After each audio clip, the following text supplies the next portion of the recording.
पाकिस्तान के खिलाफ भारत का ऑपरेशन सिंदूर लॉन्च हुआ और उसके 51 घंटे के बाद आज प्रधानमंत्री नरेंद्र मोदी ने प्रेस कॉन्फ्रेंस की।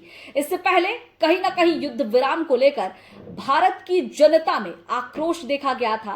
विपक्ष भी इसका भरपूर फायदा उठा रहा था। विपक्ष भी एक के बाद एक कई गोले प्रधानमंत्री नरेंद्र मोदी पर दागे, केंद्र सरकार पर दागे और शिमला समझौता को लेकर भी सवाल पूछ लिया। आखिर ट्रंप की मध्यस्थता क्यों हुई, इस पर भी सवाल पूछे गए। शिमला समझौता की याद दिलाई गई। लेकिन आज प्रधानमंत्री नरेंद्र मोदी ने सामने आकर साफ साफ पाकिस्तान को चेतावनी दे डाली। भारत का मत एकदम स्पष्ट है।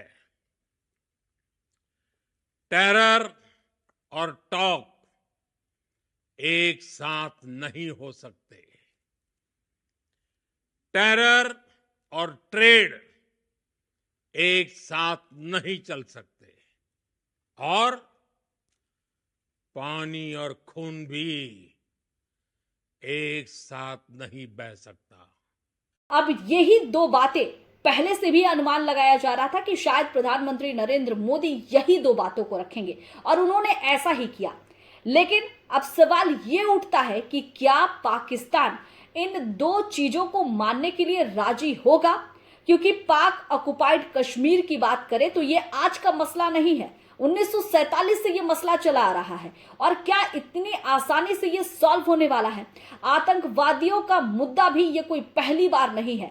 भारत जो है पाकिस्तान में घुसकर 5 आतंकवादियों को ढेर करता है, 9 ठिकानों पर हमला करता है। लेकिन उसके बाद की जो तस्वीर आती है ये कोई चौंकाने वाली तस्वीर नहीं है, क्योंकि वहां की आर्मी ही ऐसी है जो कि आतंकवाद को बढ़ावा देती है। किस तरह से उनके जनाजे निकलते हैं और किस तरह से उनके झंडे पर लपेटे जाते हैं, ये तस्वीर सबके सामने है।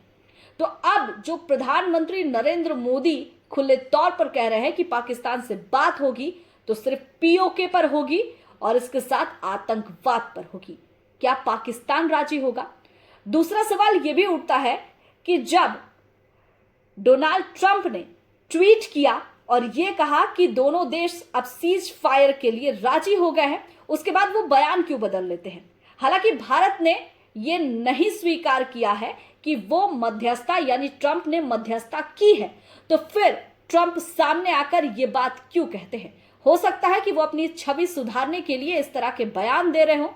लेकिन इन सब के बीच क्या हम ये मान ले कि कहीं ना कहीं भारत पर दबाव पड़ रहा था, इसलिए भारत को सीज फायर लागू करने की बात स्वीकार करनी पड़ी? या फिर हम ये मान ले कि कहीं ना कहीं डिप्लोमेटिक तरीके से फिर से भारत खुद को तैयार कर रहा है? खैर, बात चाहे जो भी हो, लेकिन अब देखना है कि पीओके की जो बात उठी है और आतंकवाद की जो बात उठी है उस पर भारत कितना सक्षम होता है। मेरा ये वीडियो कैसा लगा कमेंट करके जरूर बताइएगा।